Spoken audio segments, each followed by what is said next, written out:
राजनीतिक गलियारे से एक बड़ी खबर आ रही है और यह खबर एनडीए की तरफ से है। नितिन गडकरी बीजेपी के नेता की राज ठाकरे से अपील पर शिवसेना को बुरा लग गया है और शिवसेना ने एमएनएस से गठबंधन की कोई जरूरत नहीं बताई है, दो टूक जवाब दे दिया है। शिवसेना नेता संजय राउत का कहना है कि एमएनएस यानी कि महाराष्ट्र नवनिर्माण सेना राज ठाकरे से समझौते की कोई जरूरत नहीं है और बीजेपी को ऐसा प्रस्ताव देने का कोई अधिकार भी नहीं है। महाराष्ट्र को छोड़ दीजिए, आप गुजरात राजस्थान में जहां चाहें उन्हें यह न्योता दीजिए। संजय राउत ने कहा है कि बीजेपी चाहे तो गुजरात, राजस्थान और मध्य प्रदेश में ऐसे प्रस्ताव दे सकती है, लेकिन महाराष्ट्र में ऐसे प्रस्ताव देने का बीजेपी को कोई अधिकार नहीं है। नितिन गडकरी ने राज ठाकरे से अपील की थी कि वो लोकसभा चुनाव में अपना उम्मीदवार खड़ा न करें। संजय राउत से इस बारे में बात की है हमारे संवाददाता वीरेंद्र सिंह गुनावत ने। शिवसेना क्यों नहीं चाहती कि एमएनएस चीफ राज ठाकरे महायुति में शामिल हो या फिर किसी तरह से बाहर से सपोर्ट करें? इस वक्त हमारे साथ संजय राउत जी है, शिवसेना के लीडर। सीधा सवाल आपसे कि अगर नितिन गडकरी या फिर बीजेपी कोशिश करती है बात करने की या प्रपोजल रखने की एमएनएस लीडर के सामने कि भाई आप लोकसभा इलेक्शन लड़े या नहीं लड़े या किस सीट पे लड़ना है, कितने कैंडिडेट को उतारना है, जो भी बातचीत करती है, तो इससे शिवसेना को दिक्कत क्या है?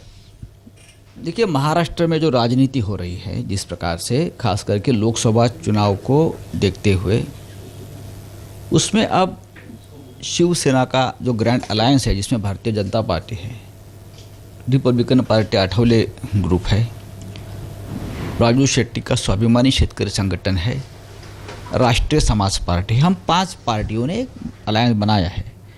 अब उसमें जगह नहीं है, हमारी बस फुल है, हाउस फुल है और किसी को पैर रखने के लिए भी जगह नहीं है।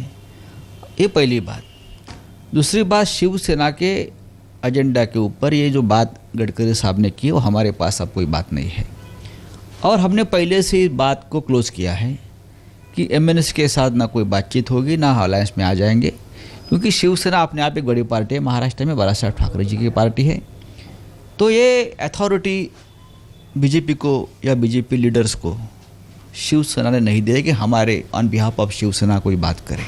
साल 2009 के चुनाव में हमने देखा कि एमएनएस के कारण बीजेपी शिवसेना के कई सीट्स कटे हैं और इसी बात का आधार बनाते हुए गडकरी ये शायद एक लॉन्ग टर्म पर्सपेक्टिव देख रहे हैं कि यदि हम एमएनएस को लेते हैं तो मराठी वोट नहीं कटेंगे और हो सकता है कि हम काफ़ी तादाद में लोकसभा में बीजेपी जीत के आएगी, वोट नहीं कटेंगे। तो इसमें गलत क्या है? देखिए, भारतीय जनता पार्टी की राजनीतिक सोच अलग हो सकती है।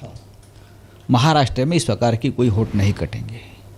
लोकसभा के बाद महाराष्ट्र में कॉरपोरेशन के चुनाव हो गए और कॉरपोरेशन के चुनाव में शिवसेना सबसे बड़ी पार्टी रही है। फिर मुंबई महानगर पालिका हो, ठाणे हो, फिर नासिक हो, कल्याण डोंबिवली हो, औरंगाबाद संभाजीनगर हो, शिवसेना ने हमेशा महाराष्ट्र की राजनीति अपने मर्जी से की है।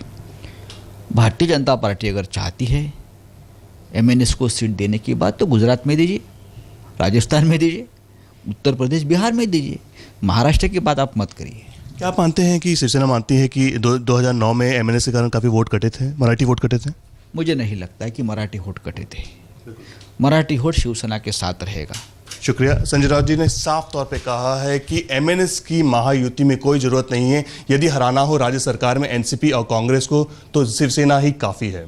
कैमरा पर्सन किरण सबकाल के साथ वीरेंद्र सिंह गुनावत, मुंबई आज तक।